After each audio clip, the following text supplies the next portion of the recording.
L'AFNIC, c'est l'Association française pour le nommage Internet en coopération. C'est une association à but non lucratif qui a pour principale mission, en tout cas c'est sa plus connue, d'être l'office d'enregistrement du .fr et à ce titre-là de gérer cette ressource critique qui est l'extension Internet nationale depuis maintenant un peu plus de 20 ans.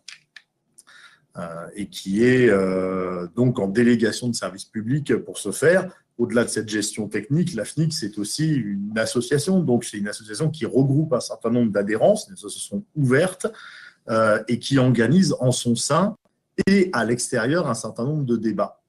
Le forum sur la gouvernance de l'Internet, nous y participons depuis ses origines en France.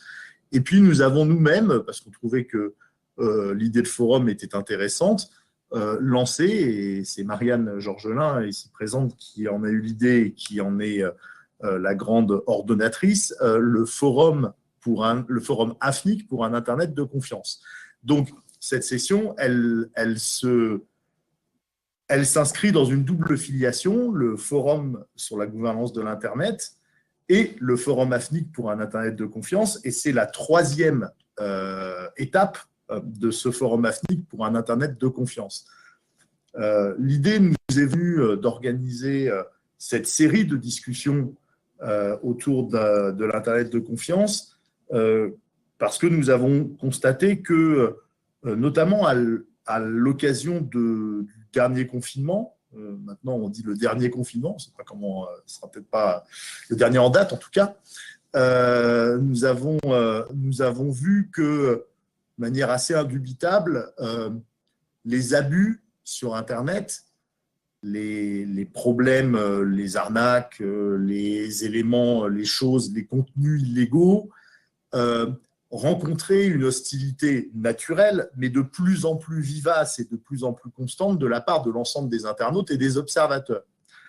C'est-à-dire qu'on est arrivé, nous semble-t-il, à un niveau où finalement le seuil de tolérance s'est abaissé très sérieusement et où les acteurs du numérique sont, si ce n'est responsables, en tout cas responsabilisés par les internautes, par la puissance publique, par les différentes parties prenantes, qui les considèrent comme comptables d'un certain nombre de choses et qui exigent de ces acteurs de l'Internet qu'ils se positionnent. Et dans le même temps, il y a aussi des attentes très fortes vis-à-vis du législateur, vis-à-vis des régulateurs, vis-à-vis aussi probablement de l'exécutif, pour qu'il y ait une forme de régulation ou de garantie qu'on limite au maximum les abus sur Internet, et dans le même temps, une peur que l'augmentation de ces régulations ou de ces garanties apportées par la puissance publique puisse se faire au détriment d'une certaine vision de l'innovation, de la liberté d'expression, de ce qu'on dit en américain la permitless innovation. Et donc, il y a tout cet équilibre-là qui a toujours été difficile à trouver et qui le reste aujourd'hui. Donc, ce forum pour l'Internet de confiance, on l'a pensé pour non pas partager une vision qui serait très forte de l'AFNIC sur ces sujets-là, même si on a quelques grands principes que Marianne et Lucien se feront un plaisir de partager avec vous, mais pour essayer d'en faire un lieu, je dirais, de consensus sur les faits et sur les diagnostics, de manière à ce que le débat puisse se dérouler avec le moins d'ambiguïté possible dans la société, avec les pouvoirs publics, sur ce que c'est qu'un abus, quelles sont les responsabilités des uns et des autres. Notre objectif ici, à l'AFNIC, n'est pas forcément d'avoir une doctrine forte sur ce qu'il faudrait faire, mais au minimum de contribuer à ce que chacun s'accorde sur ce qui existe aujourd'hui, ce qui est dans les mains du législateur, ce qui est dans les mains des acteurs du numérique, et quels sont les outils qui sont à la disposition de chacun. À charge ensuite de dire ou de penser qu'il faut les renforcer, mieux les utiliser, les multiplier, changer complètement de législation, ou justement dire que tout va bien, il n'y a rien à changer. Mais on a vraiment constaté qu'il y avait très souvent finalement des visions très parcellaires de l'arsenal existant sur Internet et des outils mis à la disposition des différentes parties prenantes pour limiter les abus. Et c'est l'objectif de cette session particulière que de présenter ce qui nous semble être le qui fait quoi, comment, qui est responsable de quoi sur Internet, avec à la fois une approche généraliste et ensuite une approche plus spécialisée qui va être une approche que l'AFNIC a sur son propre métier, puisque les noms de domaine sont un élément essentiel à la fois de la liberté d'expression, consacré par le Conseil constitutionnel, mais aussi parfois un élément ou un outil utilisé par des gens qui ont des pratiques illicites. Donc voilà un peu pour planter le décor. Je voudrais juste terminer cette introduction que j'espère ne pas avoir été trop longue, pour remercier très chaleureusement les intervenants qui ont accepté de participer à ce forum. Tout d'abord, Michel Léridon, merci beaucoup de votre présence. Votre carrière de journaliste et votre présence depuis 2019 au Conseil supérieur de l'audiovisuel fait de vous un intervenant et un témoin tout à fait passionnant dans ce domaine-là, c'est-à-dire à la fois le domaine finalement de la liberté d'informer, de la liberté d'expression sur Internet, qu'est-ce que ça apporte, mais également de qu'est-ce que c'est qu'une régulation. Comment est-ce qu'on régule ça? Est-ce que la régulation, c'est la censure? Est-ce que c'est autre chose? J'imagine que vous me direz que c'est autre chose. Mais donc, merci beaucoup d'être là pour nous éclairer. Je voudrais aussi saluer Alexis Fitzjean-Copteig, qui est avocat au barreau de Paris et qui est membre de l'association La Quadrature du Net, qui est une association que chacun connaît, je crois, et qui a pour mission de défendre une vision de l'Internet, qui est une vision ouverte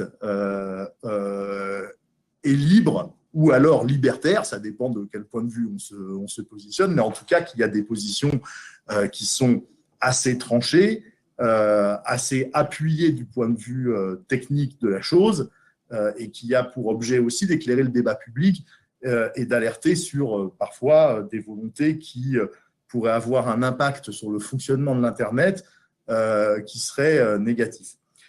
Enfin, je voudrais saluer également chaleureusement Emmanuel Kessler, qui nous rejoint et qui, je crois, nous rejoint après avoir rejoint Europol depuis pas si longtemps que ça.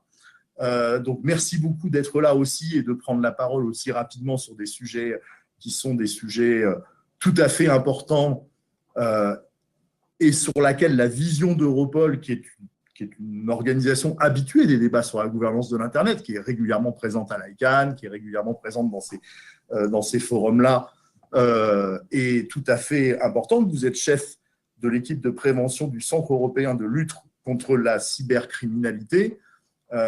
Donc, on voit bien, là, on est à l'échelon européen, que dans les discussions que nous avons sur la lutte contre les abus, revient régulièrement le problématique des frontières qui existent pour les pays, pas pour les escrocs, comment est-ce qu'on se coordonne tous ensemble, est-ce qu'on est plus puissant quand on est à l'échelon européen, et puis peut-être à l'échelon mondial, et qu'est-ce que ça peut emporter aussi, à l'inverse, d'appauvrissement à travers un plus petit commun dénominateur de ce que c'est qu'un délit ou de ce que c'est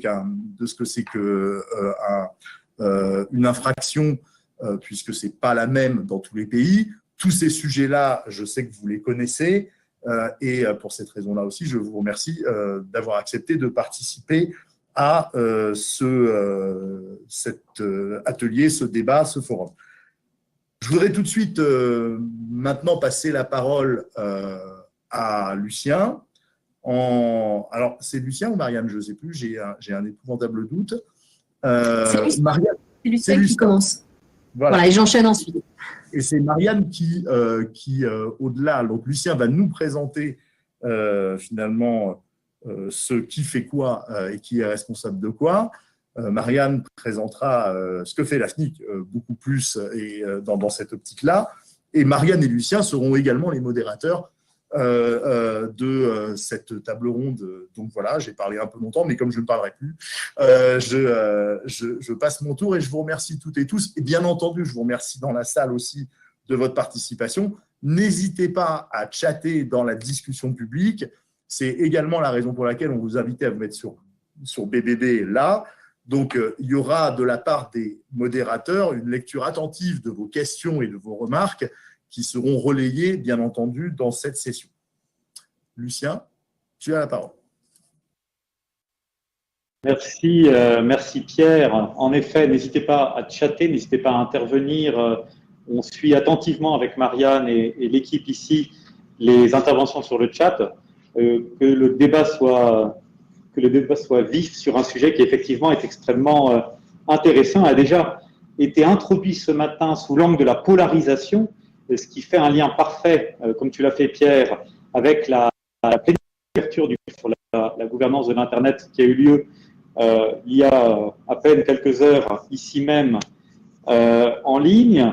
Alors, la responsabilité sur Internet, c'est un sujet qui est particulièrement intéressant parce que justement, c'est un mélange de polémiques, d'une part, et de différents, on va dire, de différents régimes juridiques qui existent en parallèle. Ce que l'on peut dire, peut-être, pour tout d'abord répondre à une question, est-ce qu'Internet est une zone de non-droit? Est-ce qu'Internet est une zone où le droit ne s'applique pas? La réponse est évidemment négative. Il y a un certain nombre de règles de droit sur Internet qui s'appliquent, des règles de droit classiques, de droit civil, de droit pénal, qui s'appliquent à Internet, et les intervenants que nous avons reviendront notamment sur certaines d'entre elles. Ce n'est pas parce qu'on est sur Internet que le droit ne s'applique pas, loin de là.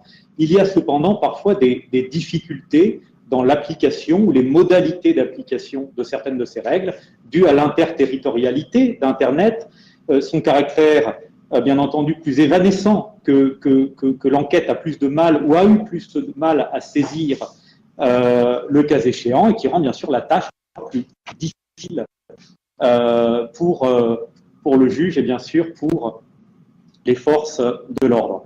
Alors, on a une question de la responsabilité sur Internet qui pourrait se résumer à savoir comment le droit se saisit de la communication sur ce médium qu'est Internet. Et d'une certaine manière, on part d'un constat qui est l'un des socles de notre droit, l'article 11 de la Déclaration des droits de l'homme et du citoyen, qui énonce que la liberté, que la libre communication des pensées et des opinions est un droit, et l'un des droits les plus précieux de l'homme. Tout citoyen peut donc parler, écrire, imprimer librement, sauf à répondre de l'abus de cette liberté dans les cas déterminés par la loi. C'est le socle de ce qu'on appelle la liberté de communication, et on va en dire deux mots rapidement pour brosser un tableau général de ces éléments. Et tout d'abord, de cette liberté de communication, on va ensuite, bien entendu, avoir des limites à poser. Il y en a en droit de la presse, il y a un régime spécifique des intermédiaires techniques, dont on va dire deux mots dans un instant. Mais j'aimerais tout d'abord revenir sur déjà le principe même de responsabilité. La responsabilité en droit, même s'il y a eu des débats que les juristes connaissent bien, entre la notion de responsabilité civile et de responsabilité pénale, le partage a été toujours aussi évident qu'il l'est aujourd'hui. Cette distinction entre responsabilité civile et responsabilité pénale a évolué doucement en droit positif depuis le Moyen-Âge et arrive à une objectivation de la responsabilité pénale des personnes physiques, puis des personnes morales. Et cette responsabilité classique, ce qu'on appelle parfois la responsabilité du fait personnel, elle s'applique à Internet d'une manière tout à fait classique, même si, bien entendu, la complexité technique d'Internet le rend quelque part plus difficile à saisir. Alors, cette responsabilité classique, on la connaît, c'est l'article 1240 du Code civil. Il y a eu une réforme récente en 2016 du droit des obligations qui a occasionné dans ce domaine la renumérotation de cet article, qui est l'article 1382. J'imagine que mes collègues s'en souviennent assez bien. C'est un article pivot du droit civil qui est devenu l'article 1240 et qui pose le principe de responsabilité. Tout fait quelconque de l'homme qui cause à autrui un dommage oblige celui par lequel il est arrivé à le réparer. Et de là, vous allez arriver à un principe englobant de responsabilité qui va se décliner dans un certain nombre de domaines. Bien entendu, comme on le voit, la responsabilité du fait personnel, la responsabilité du fait la responsabilité du fait d'autrui, etc. Je ne rentre pas dans le détail, ce n'est pas l'objet ici, et il y aura d'autres arènes pour débattre de cette question. Pour autant, lorsqu'on l'applique à Internet, se pose un certain nombre de difficultés, autant pour la responsabilité civile que pour son pendant, la responsabilité pénale, qui sont, bien entendu, dans ce cas-là, deux faces d'une même pièce, et bien sûr cumulative. Lorsqu'une infraction, par exemple, est commise, la réparation du préjudice est tout aussi indispensable à l'égard de la victime qu'à l'égard de la société. Alors, la liberté de communication, socle de notre droit, de notre liberté d'expression, comment se décline-t-elle sur Internet? Comment est-ce qu'on la saisit sur Internet? Eh bien, quelque part, la question s'est tout de suite posée. Déjà, elle s'est posée avec les médias audiovisuels, la télé, la radio, et toute une série de technologies qui ont pu précéder Internet. Et le cas échéant, on se trouve sur, d'une part, l'application du droit de la presse, de mesure 1981 à l'activité de publication, et donc sur Internet, il y a effectivement une forte activité de publication, blog, site Internet, publication de contenu, réaction dans des espaces de commentaires. Et nous avons également, bien sûr, une loi du 29 juillet 1982 qui a été mise à jour un certain nombre de temps par la loi pour la confiance dans l'économie numérique plus récemment, qui a posé comme principe, justement, l'application d'une responsabilité spéciale, d'une responsabilité en cascade. Alors, les slides passent doucement, il me semble. Alors, j'espère que vous les voyez. Voilà. Donc, une responsabilité en cascade. Ensuite, on a également sur la propriété intellectuelle et un certain nombre, là encore, d'infractions qui s'appliquent à ce domaine, la contrefaçon en particulier, et un certain nombre de formes de parasitisme. Pour en revenir au droit civil, et toujours sur la base de l'article 1240, eh bien, on a concurrence des lois qui s'appliquent à Internet en laisse dès lors qu'un comportement, justement, qu'il soit en ligne ou pas, est considéré comme déloyal. Et on a bien sûr la réglementation des données personnelles, la protection des données personnelles, qui, dans la mesure, en application du RGPD, de la loi de 78. Je t'interromps, Lucien, mais ton micro coupe très souvent. Il faudrait voir sur les branchements s'il n'y a pas un truc à réenfoncer quelque part.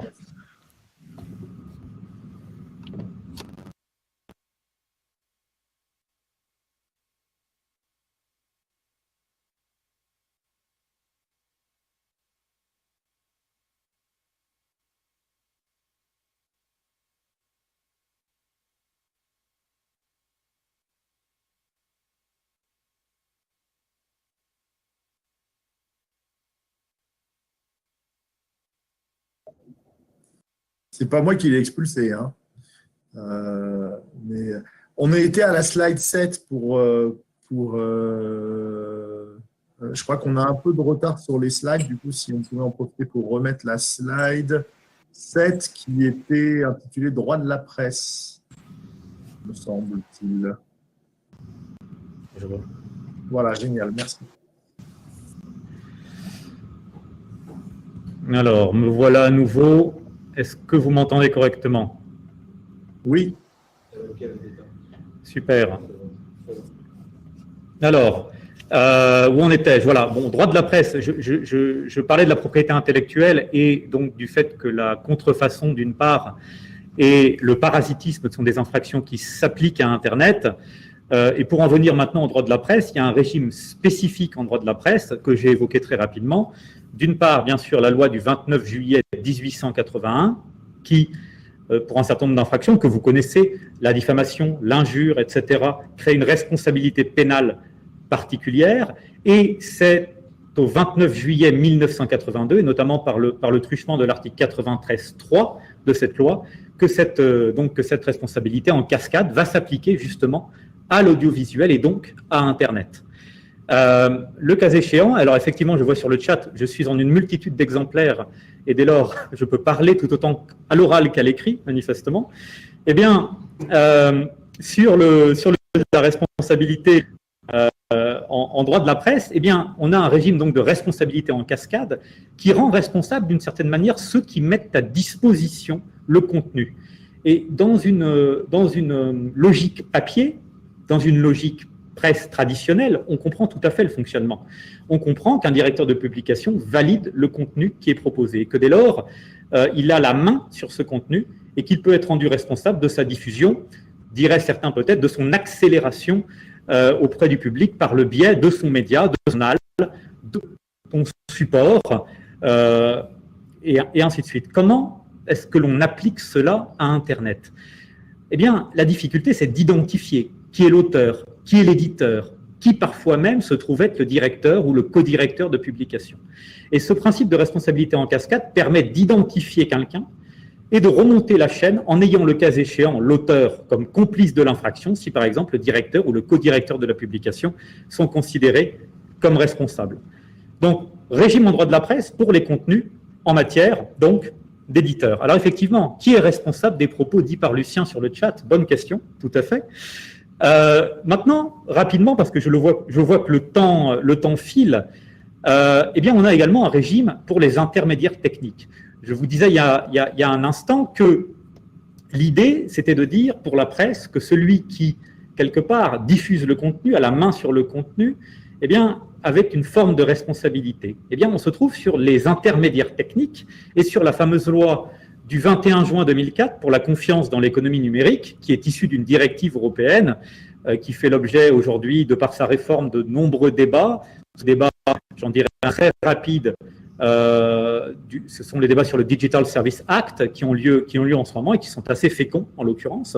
Et cette loi de 2004 et la directive de 2000, par ailleurs, sont le socle de la responsabilité sur Internet pour les intermédiaires techniques.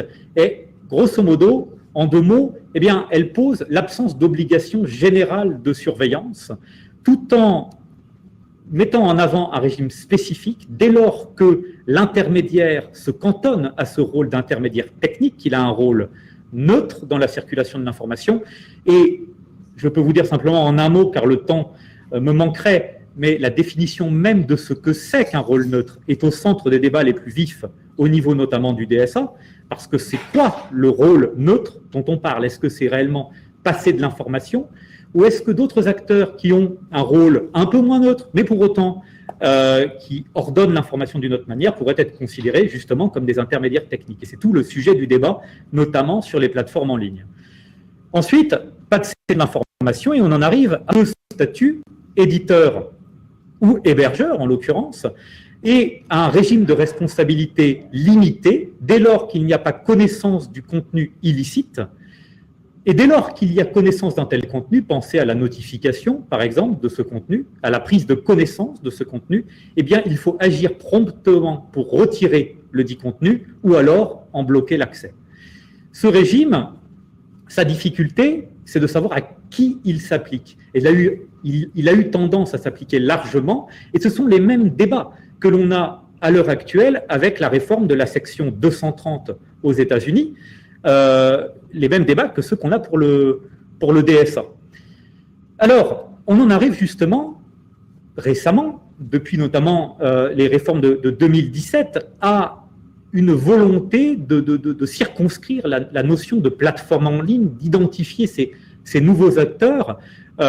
Pierre parlait tout à l'heure de gatekeeper, et justement des acteurs qui ont un rôle prépondérant sur Internet, qu'il s'agit de définir et qu'il s'agit justement potentiellement de réguler. La question s'est posée en France de créer un troisième statut entre éditeur et hébergeur. Ça fait un certain temps que c'est discuté. Et pour l'instant, on est arrivé à cet article L111-7 du Code de la consommation qui propose une définition, vous voyez affichée à l'écran, de plateforme en ligne qui, très simplement, distingue les acteurs qui classent ou référencent des contenus à l'usage de moyens algorithmiques ou alors, typiquement, les plateformes de mise en relation par exemple Uber, par exemple Airbnb, pour ne citer que quelques-unes, alors que dans la première catégorie, on était par exemple sur des moteurs de recherche traditionnels. Donc cette définition de plateforme en ligne, qu'est-ce qu'elle occasionne? Eh bien, elle occasionne des nouvelles obligations, notamment une obligation de transparence, une obligation de loyauté et une obligation d'information. Sans rentrer dans le détail, parce que certains de mes collègues le feront notamment à l'occasion de la table ronde, eh bien, l'idée, c'est de dire une plateforme, dès lors qu'elle utilise des outils pour présenter le contenu à des utilisateurs, on doit comprendre comment ce contenu est présenté, pourquoi il est présenté dans cet ordre-là. Et pour vous donner un exemple simple, lorsque vous allez sur tel ou tel moteur de recherche, que vous faites une requête, la même requête, sur 3 machines différentes, 3 personnes, eh bien, on a des résultats différents d'une machine à l'autre. Et le cas échéant, souvent, ce qu'il y a, c'est la surprise des gens qui ne voient pas les mêmes résultats affichés à l'écran et qui ne savent donc pas qu'en fait, il y a un outil, une médiation technique qui présente les résultats d'une certaine manière et qui fait que l'utilisateur A, pour telle raison, va avoir tel résultat présenté, l'utilisateur B, tel résultat et le C, tels autres. Et ça, c'est tout à fait intéressant car c'est quoi? C'est de l'éducation et de la transparence. Ensuite, et ce sera ça mon dernier point, eh bien, on a plusieurs textes qui arrivent et qui posent question. Tout d'abord, une loi du 22 décembre 2018 relative à la lutte contre la manipulation de l'information qui donne des nouveaux pouvoirs aux juges, notamment sous la forme d'un référé spécial et des nouveaux pouvoirs au Conseil supérieur de l'audiovisuel. Je n'en dis pas plus parce que ma collègue Michel Léridon pourrait en dire beaucoup sur ce sujet. On a ensuite une tentative de régulation de la haine en ligne. Ça a été évoqué déjà, il y a eu effectivement la loi Avia, dont il ne reste pas grand-chose aujourd'hui, et il y a un certain nombre de tentatives par ailleurs, il y a des tentatives au niveau européen, il y a eu un certain nombre de tentatives dans d'autres pays également. Créer un régime, et je le dis en aparté, mais un certain nombre d'outils existent par ailleurs, déjà dans notre droit, il y a eu un certain nombre de tentatives et l'équilibre à trouver entre la restriction des libertés d'un côté et la régulation de l'autre est extrêmement difficile à trouver le cas échéant. Et enfin, et c'est justement à la fois le point par lequel j'avais démarré et le point par lequel je peux conclure, et on en arrive à cette directive e-commerce qui est assez ancienne, il est vrai, et qui se trouve questionnée par la réforme et la proposition d'un nouveau texte, le Digital Service Act, qui propose justement de prendre en compte ces nouveaux acteurs dans la régulation européenne. J'aimerais maintenant passer la parole à ma collègue Marianne Georgelin pour qu'elle nous parle un peu plus, un focus plus particulier sur la responsabilité de l'office d'enregistrement et à votre disposition d'ailleurs pour les régions qui pourraient y avoir. Merci. Merci beaucoup, Lucien. Je veux d'abord m'assurer que vous m'entendez correctement. Oui, c'est bon, impeccable. Alors, écoute, merci pour cette présentation générale de l'encadrement juridique de cette responsabilité. Je pense que ça fait du bien à tout le monde, même les juristes comme moi, par exemple, de repasser un peu en revue ce cadre. L'objectif de ma présentation, de mon intervention, qui va être assez courte, c'est de faire un focus sur la responsabilité de l'office d'enregistrement, donc l'AFNIC et l'office d'enregistrement du .fr, et de montrer comment justement la loi encadre notre activité et aussi notre responsabilité d'une certaine manière. Alors, je ne sais pas qui fait défiler les slides, mais si on peut passer à la prochaine, c'est impeccable. Merci beaucoup. Donc, le cadre légal des noms de domaine en .fr, ça c'est celui du Code des postes et des communications électroniques et plus particulièrement de l'article L45 de ce CPCE et qui prévoit, outre des dispositions relatives à la désignation de l'office d'enregistrement, qui s'articulent autour de 3 axes principaux. Le premier, c'est celui de la définition des règles d'enregistrement d'un nom de domaine. Alors là, on vise le .fr et certaines extensions ultramarines. Je précise que je rentre dans le détail sur ce sujet. Comme on a fait 2 ateliers précédemment, comme l'a indiqué Pierre, on a déjà évoqué certains éléments. Si ce n'est pas suffisamment clair, n'hésitez pas à le dire dans le chat si je vais un peu vite sur certaines notions. Mais l'idée, c'est de ne pas rentrer non plus forcément dans le détail, mais de bien cerner cette question de la responsabilité. Donc, je reviens à ma présentation. La définition des règles d'enregistrement, c'est grosso modo qui peut enregistrer un nom de domaine en .fr, a le droit de le faire, qui est éligible en quelque sorte.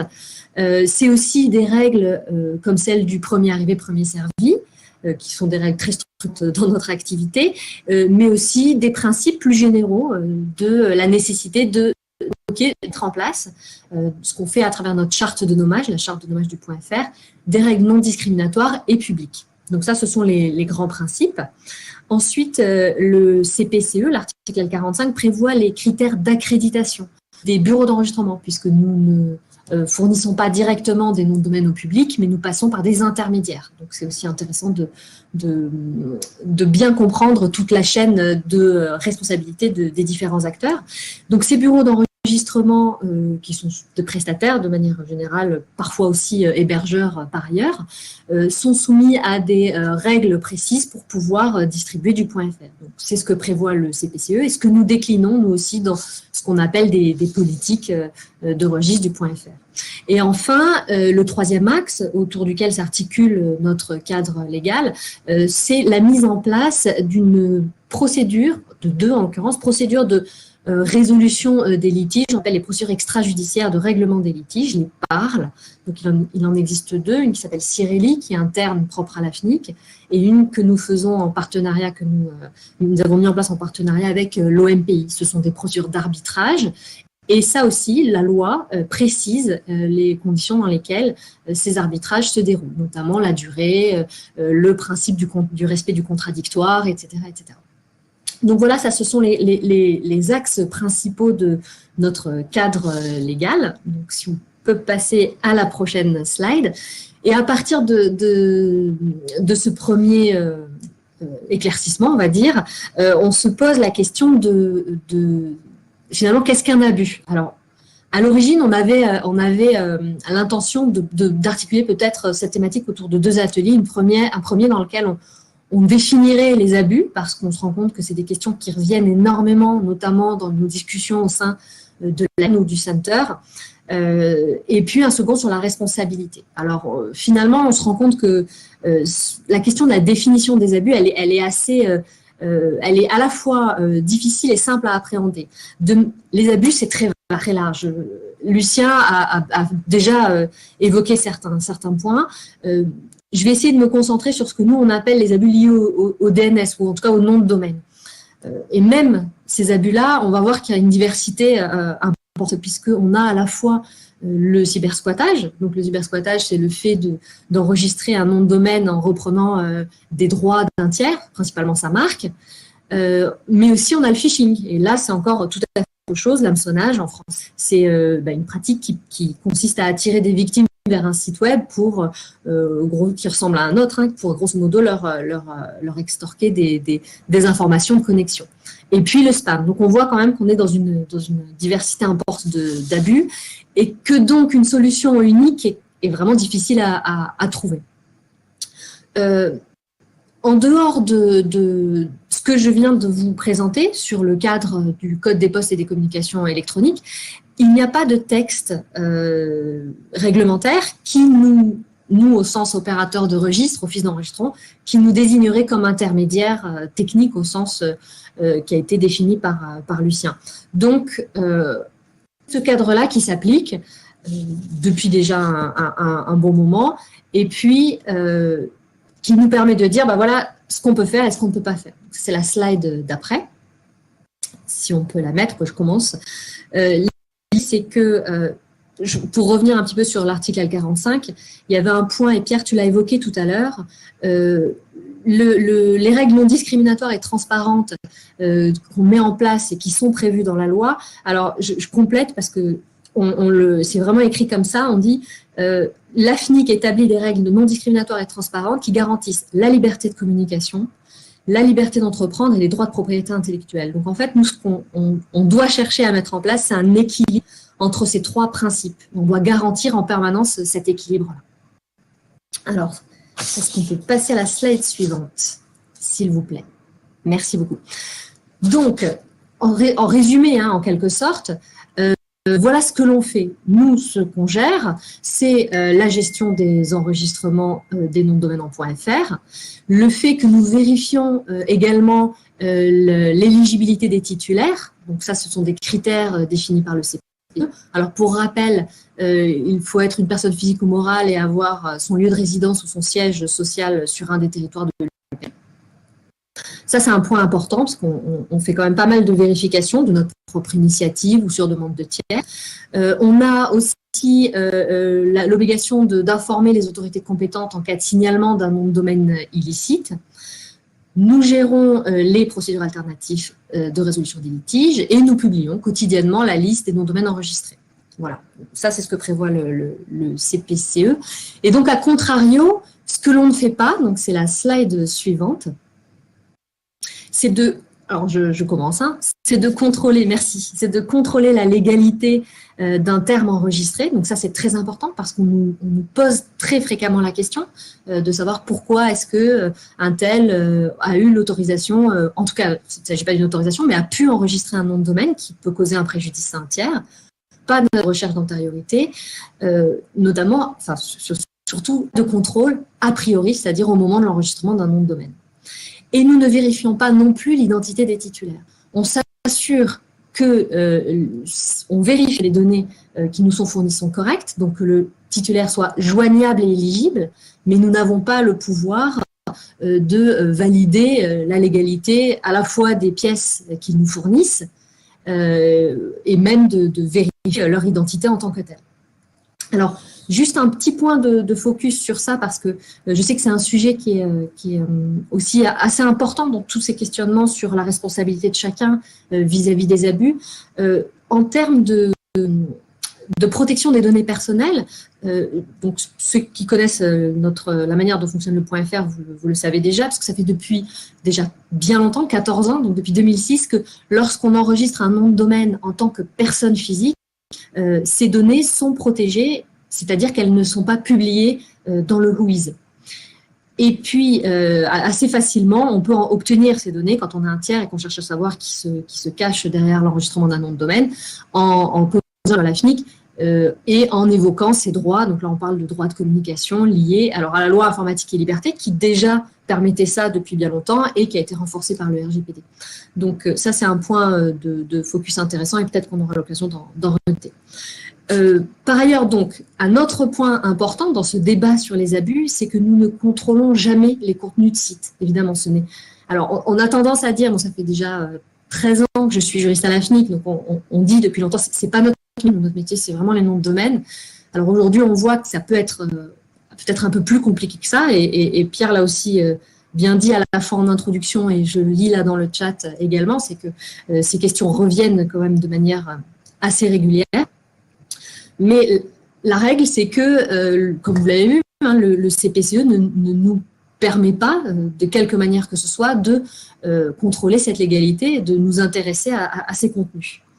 On peut bloquer ou supprimer un nom de domaine, donc faire cesser un trouble lié à un nom de domaine, donc dans un cadre très spécifique, une décision de justice, ou une procédure de vérification, comme je viens d'en parler, ou à la suite d'une procédure d'arbitrage dans lequel on aurait pris cette décision, mais de notre propre chef, de notre propre initiative, ou sur simple demande d'un tiers, c'est quelque chose qu'on ne peut pas faire. Et donc ça a été évidemment confirmé par la Cour d'appel de Paris en 2012, et régulièrement par les jurisprudences qui s'en sont suivies. Donc voilà, l'idée c'était de vous fournir quand même une overview, pour parler un peu en même, de ce qu'on peut faire et de ce qu'on ne peut pas faire, de notre cadre réglementaire. Et je voudrais terminer par un dernier point, puisque les choses ont un petit peu changé cette année, avec l'entrée en vigueur, donc c'est la dernière slide, il en reste encore deux, l'entrée en vigueur du CPC, qui est le Consumer Protection Cooperation Act, en tout cas, ce qui est un règlement européen lié à une meilleure coopération entre les autorités de protection des consommateurs. Il est entré en vigueur au au mois de janvier, donc au début de l'année.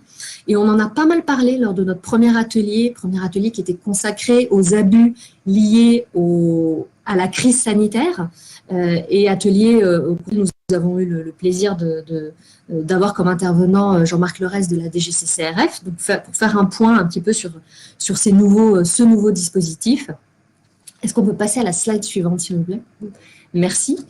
Et donc, voilà, l'idée, c'était de préciser donc, que ce dispositif réglementaire existait, qu'on était en attente de l'application de la loi d'application française en la matière, et qu'il changeait un petit peu la donne, puisque la notion d'opérateur de registre, d'intervention de l'opérateur de registre, était explicitement évoquée, en tout cas exprimée dans ce règlement, ce qui n'était pas le cas auparavant.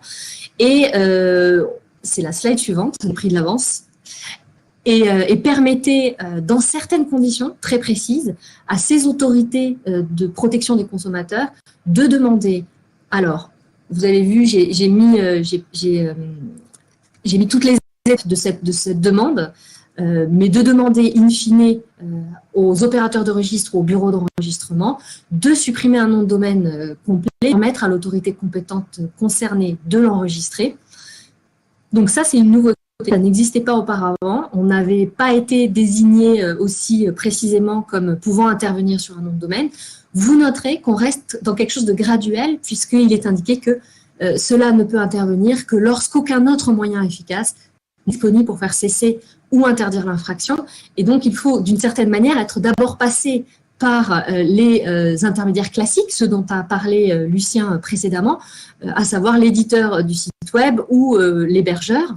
Donc, on est dans ce type d'étape, en fait, avant d'arriver jusqu'au registre, l'opérateur de registre ou les bureaux d'enregistrement.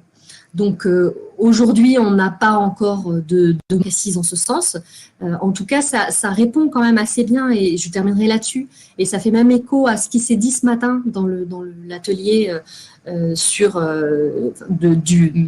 FGI de ce matin, sur la nécessaire coopération entre les différents pays, et notamment au niveau européen, la nécessaire coordination des différentes autorités pour pouvoir mieux répondre, mieux coordonner leurs réponses en matière d'abus. Une transition assez facile, mais peut-être pas si... on va voir. Avec Emmanuel Kessler, donc Europol, je vais vous passer la parole. Je vais vous poser deux questions simples.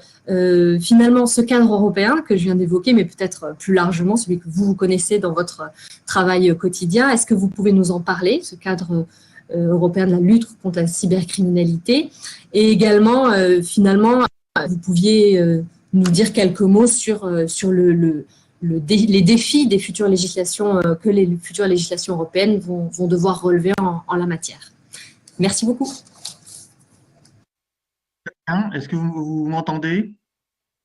Est-ce que vous m'entendez? C'est bon? D'accord, merci. Parfaitement. Très bien.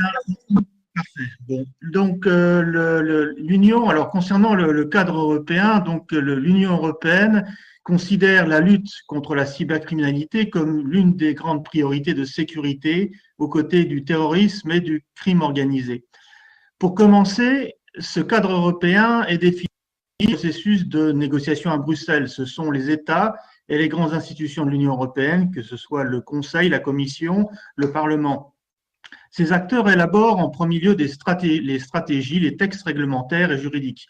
Ensuite, ce cadre est mis en œuvre notamment par les agences européennes. Elles peuvent être appelées à fournir une expertise professionnelle sur leur domaine de compétences afin d'alimenter ces mêmes travaux de Bruxelles. Alors, Europol, bien entendu, va contribuer dans ce cadre, mais il convient aussi de citer Eurojust pour la partie justice et ENISA pour la partie cybersécurité. Ces deux autres agences vont aussi détenir des expertises nécessaires à la lutte contre la cybercriminalité. Je citerai aussi le CERT-UE qui dispose de fonctions importantes dans la lutte contre les cyberattaques. Les 4 acteurs que je viens de mentionner sont le cœur de ce dispositif de mise en œuvre. Hormis ces acteurs, le cadre européen comprend également des stratégies, des cadres juridiques et réglementaires qui sont réactualisés régulièrement, ce qui est nécessaire vu la nature de l'espace numérique.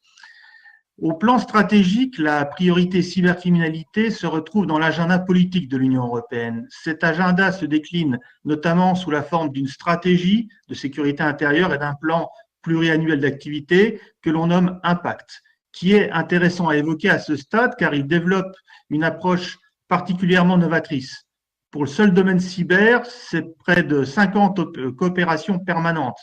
On parle là d'activités de formation, d'activités de recherche et développement ou à vocation directement opérationnelle. Elle couvre 3 types de menaces: les cyberattaques, les fraudes aux moyens de paiement, les atteintes aux mineurs. Ces coopérations impliquent non seulement les représentants des services de police et de gendarmerie de l'Union européenne ou d'Europol, mais peuvent aussi associer des représentants de fonctions autres et des représentants du secteur privé en fonction de l'action à mener.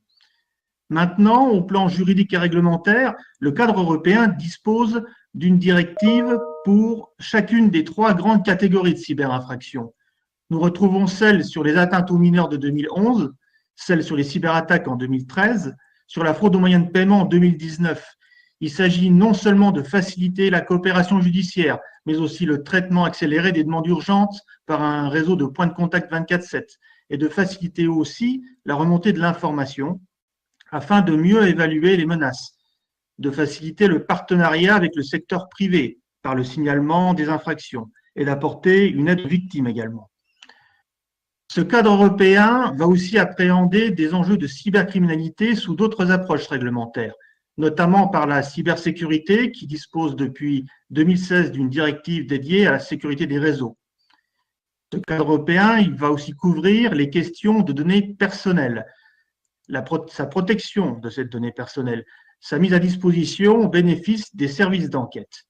Il s'agit bien entendu du règlement sur la protection des données, le fameux RGPD, qui est assorti d'une directive qui prévoit la transmission des informations dans un cadre judiciaire. Il s'agit aussi de la directive e-privacy sur la protection de la vie privée en ligne. Plus récemment, le rétablissement de l'accès aux données du WIS est devenu lui aussi un enjeu pour l'enquêteur. Alors, l'Union européenne participe aux travaux de l'ICANN sur cette question. L'autre enjeu en cours, le projet de texte législatif sur la preuve numérique, qui doit faciliter l'obtention internationale des informations auprès des partenaires privés. Ce besoin, je le souligne, est fondamental pour les enquêtes. Le projet est toujours en négociation au niveau du Parlement européen. Il y a aussi, bien sûr, donc, le Digital Service Act, donc, qui a déjà été évoqué, qui est toujours en cours d'évolution. Alors, j'ai beaucoup développé sur les acteurs institutionnels et les textes qui composent le cadre. Toutefois, je me permets d'insister à ce stade de mon intervention sur toute l'importance du partenariat avec le secteur privé et de son implication dans cette sécurité du numérique. Je rappelle que ce secteur privé demeure par ailleurs une cible de premier plan pour les cybercriminels. Ce partenariat public-privé va se traduire dans de nombreuses activités parmi celles que j'ai mentionnées, donc que ce soit des activités de coopération opérationnelle, des activités donc dans le cadre du plan stratégique, mais aussi ce partenariat va se matérialiser au sein d'organismes dédiés comme le Forum européen de l'Internet ou de la politique de partenariat menée spécifiquement par le service cyber d'Europol, dont je dirige justement l'unité de prévention et de sensibilisation.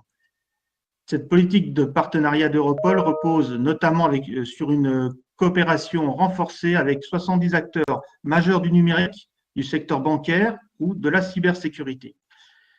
Alors, concernant les défis que cette future législation va devoir relever, alors ils sont de plusieurs ordres, nous pourrons les évoquer au fur et à mesure des interventions. L'une des missions d'Europol, c'est l'analyse de la menace cybercriminalité. Donc, cette analyse, elle est disponible au public sur le site d'Europol sous la forme d'un rapport annuel, le IOCTA. Donc, ce rapport résulte des contributions des services de police et de gendarmerie et des actes et des États membres, mais aussi du secteur privé, qui demeure un partenaire essentiel, là encore. Il est nécessaire à ce stade de faire déjà une première analyse sur la menace, notamment dans le cadre du Covid, qui a été particulièrement révélatrice de plusieurs problématiques.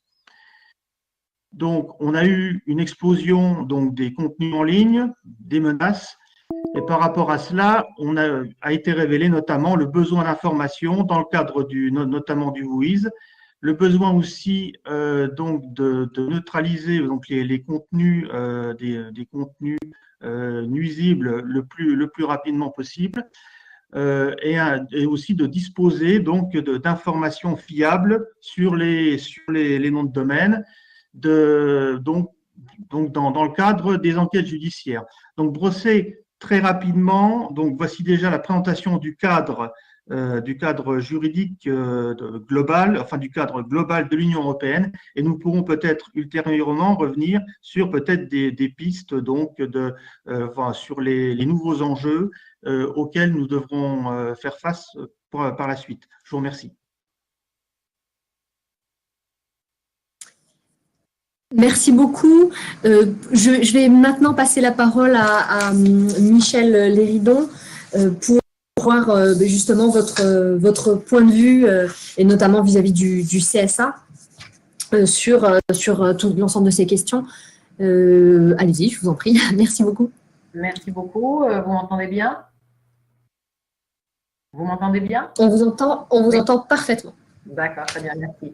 Alors, en effet, ce que je voudrais d'abord exposer, c'est développer un peu ce à quoi a fait allusion Lucien Castex tout à l'heure, c'est-à dire effectivement le Conseil supérieur de l'audiovisuel, bien connu pour son action auprès des radios et des télévisions, et voit de plus en plus ses prérogatives s'élargir à Internet et en particulier aux plateformes. Et ce, dans 3 grands domaines. Donc, le premier, c'est en effet, Lucien y a fait allusion, c'est la loi contre la manipulation de l'information. J'y reviendrai, c'est celle sur laquelle on a le plus travaillé parce que c'est celle qui est arrivée en premier, elle date du 22 décembre 2018 et nous venons de publier notre premier rapport.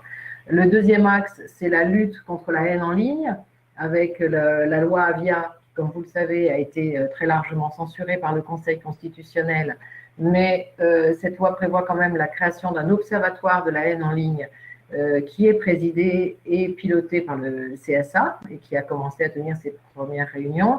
Et je tiens à dire tout de suite que même s'il a ce terme de observatoire, l'idée c'est quand même bien d'avancer, de travailler. Il est composé de plusieurs dizaines de personnes, des associations, des plateformes elles-mêmes, de représentants des différentes administrations. Et l'idée n'est pas seulement de faire un recensement de la haine en ligne et de la quantifier et de la qualifier, mais surtout de travailler évidemment aux moyens de lutter contre cette haine en ligne. Et puis le troisième acte, que vous avez été bien sûr logiquement plusieurs à évoquer, c'est la transposition, non pardon, vous ne l'avez pas évoqué, vous avez parlé du DSA, mais c'est la transposition de la directive SMA sur les services de médias audiovisuels. Là, je ne m'étends pas trop parce qu'il ne s'agit pas d'abus, mais il s'agit bel et bien de responsabilité. C'est une autre responsabilité que les plateformes type Netflix, Amazon, Disney, etc. vont avoir, qui est celle de contribuer à la création audiovisuelle et cinématographique française et européenne. Vous savez qu'aujourd'hui, les télévisions ont beaucoup d'obligations en la matière. Elles doivent consacrer une partie de leur chiffre d'affaires à cette production. Et elles doivent aussi consacrer une partie de leur diffusion aux œuvres françaises et européennes. Et ce genre, et c'est jusqu'à présent, toutes les plateformes que j'ai citées étaient exemptées de ces obligations et elles vont elles vont devoir s'y conformer elles aussi à partir de l'année prochaine, une fois que cette directive sera transcrite dans le droit français, ce qui va se faire dans les prochaines semaines et prochains mois. Donc, comme je le disais pour l'instant, effectivement, le principal domaine sur lequel on a vraiment commencé à travailler avec les plateformes, c'est celui de la lutte contre la manipulation de l'information, la lutte contre les infox. J'en évite de dire fake news pour différentes raisons. Et cette loi du 22 décembre 2018, elle instaure un devoir de coopération des plateformes vis-à-vis du CSA. Ça, c'est très important à préciser. Elle ne donne pas au CSA un pouvoir de régulation des contenus. Ce n'est pas le CSA qui va décider qu'une information est vraie ou fausse, litigieuse ou pas. Ce n'est pas le sujet. Donc, c'est de demander aux plateformes de mettre en place des outils pour lutter elles-mêmes contre la désinformation. Donc, je réponds tout de suite à ce qui a été évoqué au début. Il ne s'agit bien sûr pas de censure. Il ne s'agit pas non plus de censure, d'ailleurs, dans la radio et la télévision. Je rappelle que le CSA n'intervient jamais a priori. C'est toujours a posteriori. Donc, par définition, il n'y a pas de censure puisqu'on intervient sur des contenus qui ont déjà été diffusés. Mais là, c'est vrai que sur les radios et les télévisions, on peut se prononcer sur des contenus qu'on estime contraire à la cohésion sociale, où on estime qu'il y a eu des manquements à la rigueur de l'information. Ce n'est pas le cas sur les plateformes. Là, ce qui est important, c'est la responsabilité, puisque c'est de ça qu'on parle, elle est transférée bien aux plateformes, à charge pour le CSA de vérifier qu'effectivement, ils le font de façon efficace, volontaire, et qu'ils nous expliquent surtout comment ils s'y prennent. Donc, pour appliquer cette loi, nous avons d'abord auditionné toutes les plateformes, ensuite nous avons rédigé une recommandation, sachant que quand on parle de recommandation au CSA, c'est quand même c'est plus qu'une recommandation dans le langage courant, c'est-à-dire que c'est quand même une obligation pour elle de s'y conformer. Et puis, on s'est organisé en interne avec une équipe projet. Et puis, également, nous avons créé un comité d'experts indépendants, extérieur au CSA, pluridisciplinaire, auquel Lucien Castex nous fait le plaisir de participer, et qui rassemble des ingénieurs, des juristes, des journalistes, des chercheurs, qui nous aident à monter en compétence sur ce sujet, parce que il s'agit pour nous d'interroger de la façon la plus pertinente possible ces plateformes pour pouvoir obtenir les informations les plus précises, les plus complètes, les plus transparentes sur toutes ces questions de lutte contre la manipulation de l'information. Donc, c'est ce qu'on a fait en 2019 et la loi nous demande de publier un rapport annuel que nous avons publié un petit peu tard cette année à cause de la pandémie, mais que nous avons publié au milieu de l'été. Donc, rapidement, quels sont les différents thèmes qu'on aborde vis-à-vis des plateformes? Qu'est-ce qu'on leur demande? Eh bien, on leur demande en particulier quel type de signalement elles mettent en place sur les différentes plateformes, que ce soit Facebook, Twitter, Google, Wikipédia, c'est différent, mais elles ont toutes des fonctionnements un peu différents, Snapchat, etc. On leur demande d'abord donc ces questions de signalement, comment elles les traitent. On leur demande plus de transparence sur les algorithmes, parce que ça a été souligné auparavant, effectivement, c'est un enjeu majeur. Quel contenu elles poussent et en fonction de quels critères à quelle personne. Donc, c'est un aspect évidemment majeur. On leur demande aussi qu'est-ce qu'elles mettent en place pour pousser, en revanche, et mettre en exergue des contenus émanant de médias certifiés, de médias professionnels, parce que lutter contre la désinformation, c'est aussi œuvrer pour mettre en exergue une bonne information, c'est pas seulement lutter contre la mauvaise information. On leur demande également ce qu'elles mettent en place pour lutter contre les faux comptes qui propagent massivement de fausses informations. Si j'oublie, dans les derniers chapitres, en gros, de notre questionnaire et des réponses qu'elle nous a apportées, il y a également tout ce qui concerne la publicité, les revenus qui sont générés par la publicité accolée à ces contenus douteux. Et puis, il y a également tout un chapitre sur l'éducation aux médias et sur ce qu'elles mettent en place pour aider justement les utilisateurs à mieux comprendre et à mieux gérer les choses. Donc, nous avons publié notre rapport cet été. On a noté quand même que les plateformes avaient vraiment collaboré, vraiment coopéré, on peut faire ce mot-là, c'est-à-dire qu'elles ont vraiment répondu aux questions, de façon assez détaillée, mais ça dépendait aussi un petit peu des chapitres, c'est-à-dire sur le signalement, elles nous auront répondu de façon assez large, sur la mise en avant des contenus des médias aussi. Bon, sans surprise, elles ont été beaucoup moins disertes sur la transparence des algorithmes ou sur les revenus générés par tout le partage de contenus douteux. Donc, c'est la raison pour laquelle ces deux questions, ces deux axes que j'ai proposés au comité des experts, qui va se réunir très vite, là, pas plus tard que la semaine prochaine, de creuser ces sujets de façon à ce que les plateformes soient plus explicites sur ce point. Voilà, c'est l'essentiel. Je précise qu'effectivement, il n'y a pas de sanction à l'issue de ce rapport. C'est plus du droit souple qui est mis en vigueur là en l'occurrence. C'est la pratique du name and shame. Mais je pense que quand même les plateformes y sont sensibles et on voit d'ailleurs qu'elles ont quand même répondu et qu'on continue un dialogue assez fructueux avec eux. C'est aussi leur intérêt, quand même de lutter contre la fausse information, c'est aussi leur intérêt qu'une loi ultérieure, soit au niveau français qu'au niveau européen, ne soit plus dure et effectivement instaure de véritables sanctions. Merci beaucoup. Je me posais, juste pour rebondir sur ce que vous venez de dire, parce que j'allais vous poser la question des sanctions. Il me semble qu'il y a un projet de rapprochement avec l'ADOPI, du CS avec l'ADOPI. Est-ce que il est possible que cela change quelque chose, alors peut-être dans l'étendue des pouvoirs de l'une ou de l'autre des institutions, ou plus globalement, je ne sais pas. Est-ce que vous pouvez nous en dire un petit peu plus sur ce point? Oui, merci. La fusion avec Adopi était effectivement prévue dans le projet de loi audiovisuel qui a connu beaucoup d'avanies, qui a été régulièrement reporté et qui, pour l'instant, d'ailleurs, n'est plus vraiment à l'ordre du jour. Du coup, il était composé de différents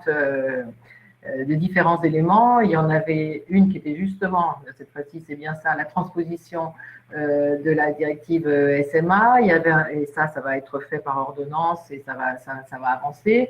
Il y avait tout un pan qui était, vous savez, la holding sur le service public, la holding rassemblant Radio France, France Télévisions, etc. Celui-ci, pour l'instant, c'est gelé, on n'en parle plus, le gouvernement ne le remet plus à l'ordre du jour. Et puis, il y avait tout un axe qui concernait la régulation.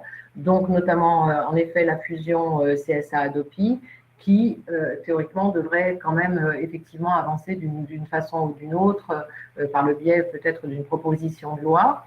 Et l'intérêt de cette fusion, c'est quand même d'ajouter à cette nouvelle instance qui ne s'appellera plus le CSA, mais qui s'appellera l'AFCOM, d'ajouter cette lutte contre le piratage, qui est bien évidemment une des préoccupations principales des éditeurs. Donc c'est vrai que nous, on a un dialogue constant dans ce qu'on appelle les éditeurs, c'est-à-dire les chaînes de télévision, les groupes télévisuels, les groupes de radio. On parle de beaucoup de choses, mais eux, quand même, le piratage, pour eux, c'était quand même un élément essentiel. Donc là, en l'occurrence, ce sera une seule instance qui s'occupera de ça. Mais pour l'heure, ce que je comprends, il y a pour l'instant déjà un travail de préfiguration pour effectivement préparer cette fusion, mais pour autant, ça ne changera. Je ne pense pas que ça change les règles que je viens d'édicter par exemple sur la lutte contre les infox. Très bien, merci beaucoup pour cette précision.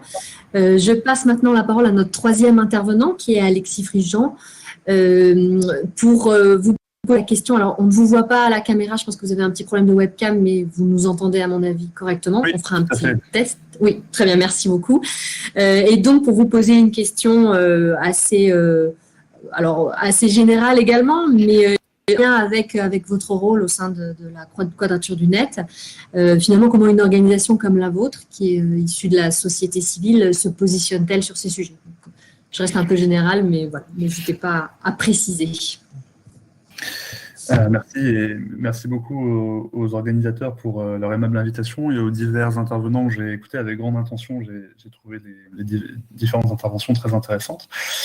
Alors, je pense que pour traiter de ce sujet, il convient de revenir à ce que Lucien décrivait tout à l'heure sur la genèse des régimes de responsabilité sur Internet, qui était axé sur la distinction entre les hébergeurs d'une part et les éditeurs d'autre part. Les hébergeurs étaient définis comme étant des intermédiaires techniques qui étaient censés avoir un rôle neutre et passif, c'est-à-dire uniquement le stockage de l'information, alors que les éditeurs étaient définis comme les personnes qui avaient un rôle actif dans l'édition de l'information, dans la création du contenu et dans la mise en ligne du contenu. Et c'est pour cette raison-là qu'on a mis en place tout le régime qui a été décrit tout à l'heure par Lucien, avec un régime de responsabilité en cascade, et cette idée que tant que les hébergeurs n'avaient pas de rôle actif dans le contenu et n'étaient pas informés de manière spécifique de l'existence d'un contenu, ils ne pouvaient pas en être responsables. Et alors, je souhaite revenir là-dessus parce que c'est quelque chose qui est fondamental dans la construction du droit de la responsabilité sur Internet. Et je pense qu'il faut d'abord s'interroger sur pourquoi est-ce qu'on a trouvé ce point d'équilibre à ce moment-là dans l'histoire du développement du droit sur Internet. Et la réponse, elle me semble être dans les possibilités que Internet, et en particulier le développement du web, ont permis. Internet et le développement du web a permis énormément de choses, c'est quelque chose de très courant de dire, mais a permis aux gens de s'exprimer. Et ça a permis, en particulier, de mettre en acte des grandes libertés, notamment la liberté d'expression, qui, jusqu'à présent, n'étaient en réalité que d'une certaine manière théorique. C'est-à-dire qu'avant la création de l'Internet et du web, il y avait bien évidemment une expression dans les journaux, une expression à travers des publications, mais c'était une expression qui généralement était réservée à un petit nombre d'acteurs, soit des universitaires, des écrivains, des journalistes, des hommes et des femmes politiques, et d'une manière générale, des gens qui avaient une certaine forme de relais médiatique dans l'édition ou dans la presse. Et Internet et le web ont radicalement changé ça. Internet et le développement du web a permis à toute la population et à tout un chacun de pouvoir s'exprimer très facilement en quelques clics, sans recueillir d'autorisation préalable, sans avoir de relais ou d'introduction dans certains milieux. Et donc ça a véritablement permis de mettre en acte ces grandes libertés qui avaient été reconnues déjà depuis plusieurs siècles et de les mettre en pratique très concrètement pour tout le monde. Alors, au départ, au début de la construction du web, il y avait en fait des petits sites web qui étaient une forme de morcellement, il y avait une forme de très grande diversité. Très rapidement, on a vu, à partir de quelques années, on a vu l'émergence d'acteurs majeurs, l'émergence de plateformes géantes dont la taille et dont le pouvoir, en fait, lorsqu'on regarde un petit peu à l'échelle de l'humanité, est inégalé dans l'histoire. Hein, si on se penche un petit peu sur l'histoire de l'humanité au sens large, on se rend compte que des acteurs comme les plateformes géantes transnationales aujourd'hui ont un pouvoir qui est inégalé dans l'histoire de l'humanité. Ces plateformes, le problème, c'est qu'elles caractérisent un phénomène de concentration d'expression, parce que ça permet effectivement une forme de facilitation, puisqu'il n'y a plus besoin d'avoir un certain nombre de connaissances techniques. N'importe qui peut aujourd'hui ouvrir un compte sur une plateforme et puis s'exprimer. Donc il y a eu une concentration d'expression. Et alors, pourquoi est-ce que c'est aujourd'hui problématique, et pourquoi est-ce que c'est problématique notamment dans la diffusion d'un certain nombre de discours qui posent problème et dans un certain nombre d'abus à la liberté d'expression? Parce que la liberté d'expression, comme toute liberté, c'est une liberté qui est certes fondamentale, mais qui est bornée nécessairement, puisqu'il y a bien à un moment donné, il faut bien fixer une limite, une frontière, et donc il peut y avoir des abus à cette liberté. Et alors pourquoi est-ce que c'est problématique? Parce que la mécanique intime de ces plateformes, les rouages algorithmiques de ces plateformes, leur modèle économique qui est fondé sur ce qu'on appelle l'économie de l'attention, a comme conséquence de contribuer à une forme de polarisation de l'expression et à mettre en avant les contenus qui sont particulièrement polarisés. On parle parfois d'accélérateur de contenu, et ça, c'est un véritable problème. C'est-à-dire c'est la mécanique interne, la mécanique, encore une fois, intime, c'est ces rouages qui contribuent, alors c'est pas du tout le seul problème, hein, mais en tout cas, c'est un catalyseur du problème, c'est une accélération, c'est quelque chose qui contribue fortement, en tout cas, qui lui donne une ampleur qui est très singulière et qui est assez, finalement, assez récente, encore une fois, si on regarde un petit peu l'histoire de ces 20 dernières années, c'est quand même des phénomènes qui sont relativement récents et qui sont apparus avec le développement de l'Internet. Alors, une fois qu'on a fait ce constat, on peut se poser la question de qu'est-ce que l'on peut faire, qu'est-ce que l'on doit faire. Alors, il y a un certain nombre de choses. Je pense que la première chose à faire, c'est vraiment constater que le fait d'avoir des entités de cette taille, eh ben, c'est probablement un problème en soi, parce que c'est des entités qui sont tellement puissantes que, quelque part, elles peuvent s'extraire de certaines règles. Alors, ça peut être s'extraire de certaines règles du marché en matière économique, mais ça peut être également s'extraire d'un certain nombre de règles, d'autant que la plupart de ces géants sont des géants qui sont en réalité basés à l'étranger, qui ont généralement une filiale au moins en Europe, voire en France, et qui initialement sont basés à l'étranger. Et en fait, encore une fois, si on utilise un petit peu l'histoire, c'est une situation qu'on a déjà rencontrée à la fin du XIXe siècle. Il y a eu des conglomérats économiques, notamment dans le chemin de fer et dans le pétrole, qui se sont développés et dont, à un moment donné, on a considéré qu'au-delà d'une certaine taille, eh bien, ça n'était pas possible parce que c'était des acteurs qui avaient un pouvoir trop important qui leur permettait de finalement contourner les règles du jeu. Eh bien, moi je pense qu'aujourd'hui, tous ces géants d'Internet, eh bien, c'est la même chose. Au-delà d'une certaine taille, ça devient véritablement structurellement et organiquement problématique. Et donc, difficile, voire parfois impossible, mais en tout cas au moins difficile à réguler correctement. Quand je dis réguler correctement, c'est une régulation qui prend en compte les équilibres, un certain nombre d'équilibres, notamment les droits des usagers, des internautes et les droits un petit peu de toutes les parties prenantes.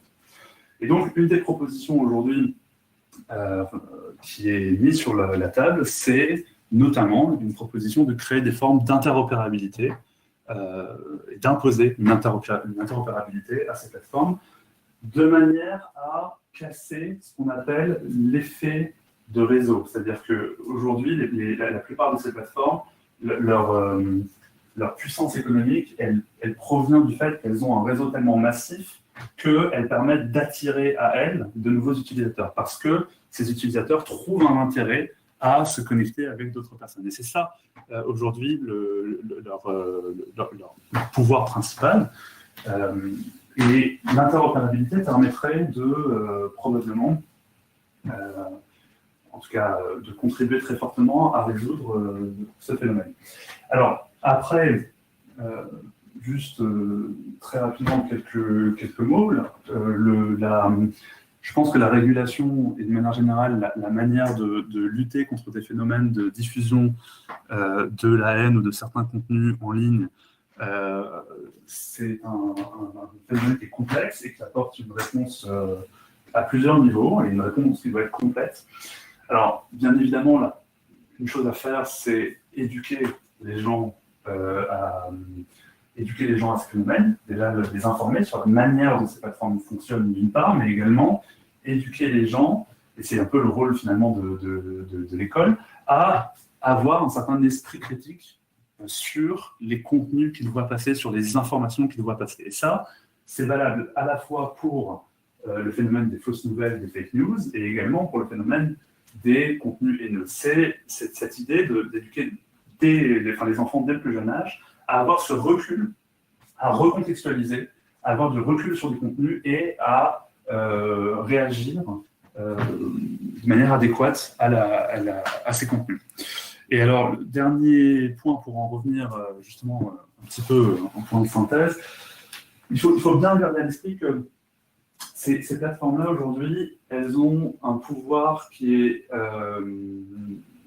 assez incommensurable dans justement la manière dont elles peuvent elles-mêmes influencer l'expression publique des individus, mais également partis politiques, des syndicats, des associations, parce qu'aujourd'hui, si vous, très concrètement, moi, c'est un cas que j'ai déjà vu, si vous êtes un média, si vous êtes censuré de manière légitime ou non par une plateforme importante, eh bien, vous allez avoir votre audience qui va chuter drastiquement, parce qu'aujourd'hui, il y a des phénomènes sociaux qui se constituent et notamment qui font que les gens passent beaucoup par ces plateformes pour accéder à un certain nombre de médias.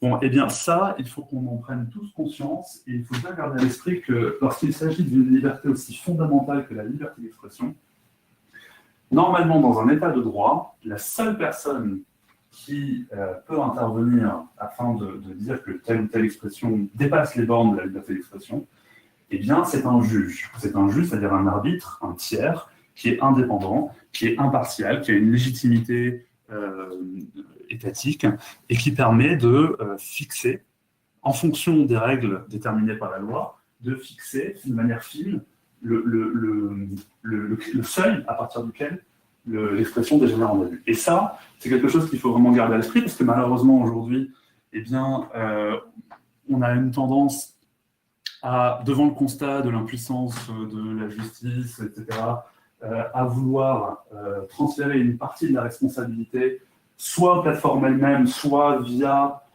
des autorités administratives qui viendraient réguler ou aider cette régulation. Mais il faut quand même garder à l'esprit qu'on parle d'une liberté fondamentale, et que lorsqu'on parle d'une liberté fondamentale, eh bien, ça n'est pas à une personne privée de déterminer ces bornes-là, et ça n'est pas à une machine. Parce qu'aujourd'hui, on utilise de plus en plus des algorithmes.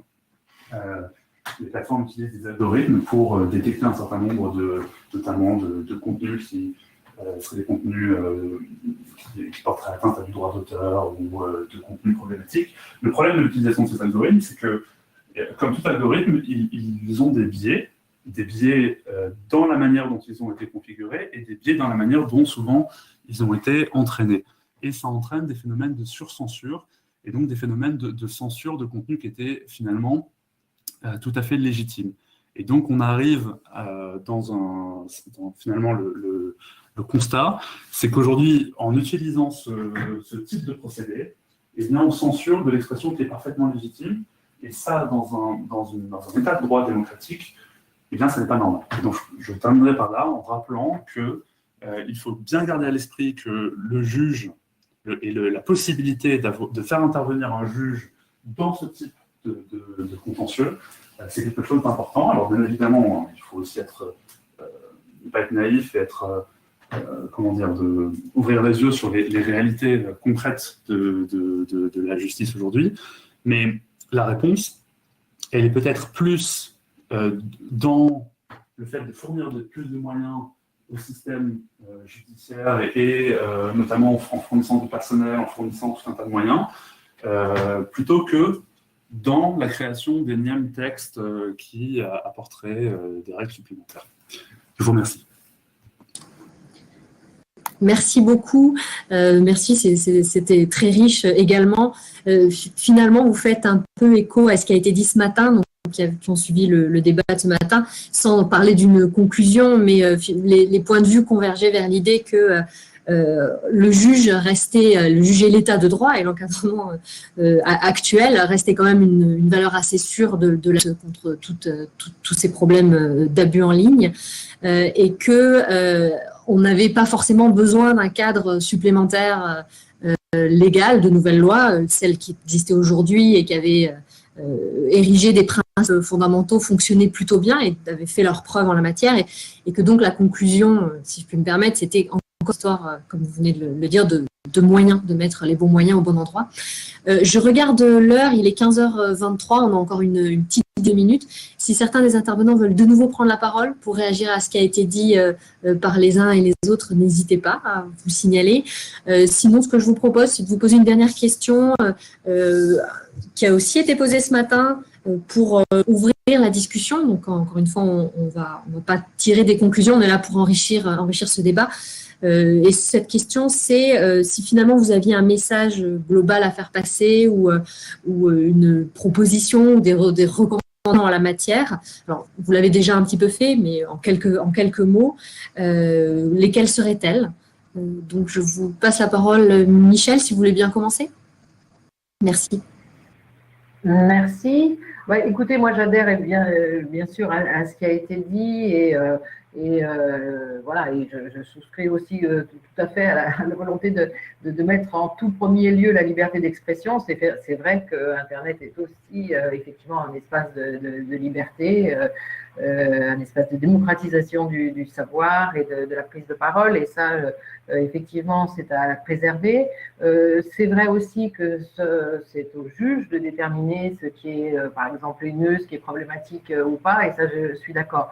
Après, moi, je plaide quand même pour une responsabilisation croissante des plateformes, pour les raisons d'ailleurs qui viennent d'être indiquées, effectivement, par rapport au pouvoir qu'elles ont. Et je pense d'ailleurs qu'elles sont en train de changer de posture. Elles ne peuvent plus dire, bah, écoutez, nous, on est un simple hébergeur, il y a des gens qui passent, ils s'expriment, et nous, on a juste prêté les locaux, et les gens vont et viennent comme ils le veulent. On voit bien qu'effectivement, par le biais des algorithmes, par le biais de tous les outils qu'ils mettent en place, ils sont en mesure de pousser des contenus ou au contraire de les dégrader, etc. Et donc, je pense que quand même, sans leur demander de couper eux et d'être eux-mêmes des censeurs, il faut les responsabiliser davantage. Il faut quand même avoir aussi une idée des volumes des contenus. Voilà, on voit notamment voilà, des attaques ad nominem, des attaques antisémites, des attaques racistes sur les réseaux sociaux. Je ne suis pas sûre que même en donnant encore beaucoup plus de moyens à la justice, le juge pourrait à chaque fois, à la minute près, réagir pour que ces contenus soient supprimés. Donc je pense quand même et je suis tout à fait d'accord sur sur les risques de surcensure, et c'est pour ça qu'effectivement, d'ailleurs, c'est une des raisons pour lesquelles cette loi d'ailleurs n'est pas passée, parce qu'effectivement, c'est imposé comme ça avec des grosses sanctions à la clé, une décision de retrait dans des très brefs délais, ça pouvait effectivement être problématique. Mais je le répète, je pense que quand même ces plateformes, de par leur taille, de leur pouvoir absolument énorme, leur richesse financière absolument colossale, doivent être davantage responsabilisées. Merci beaucoup. Je pose la même question à Emmanuel Kessler. Oui. Alors, je dirais sous l'angle du praticien, je dirais en tant que de service de police, de gendarmerie, je dirais que le premier constat donc qui est fait, donc c'est ce développement de la menace que nous avons pu constater à l'occasion donc je dirais de cette année. La société compte de plus en plus sur le numérique pour affronter les crises sanitaires ou autres, et ça pose alors toujours compte tenu aussi d'un souci d'équilibre très global, je dirais, des libertés et des capacités d'investigation, mais cela pose la question du renforcement des dispositifs face à cette multiplication de menaces. Alors, le besoin que j'observe, c'est tout d'abord le besoin de sécurisation des noms de domaines. Donc, il y a un enjeu clairement identifié, j'en ai déjà parlé. J'observe que les premières expériences menées par certains opérateurs de registres ou certains registrars dans le sens d'une politique plus forte d'identification des clients ont montré leur efficacité. Il y a d'autres mesures qui sont des bonnes pratiques au niveau international, donc la mise en place de cadres contre les abus, le renforcement de mesures proactives pour un meilleur signalement, l'insertion dans les contrats de clauses, donc je dirais en prévention de ces abus, et tout un ensemble d'analyses de vérification.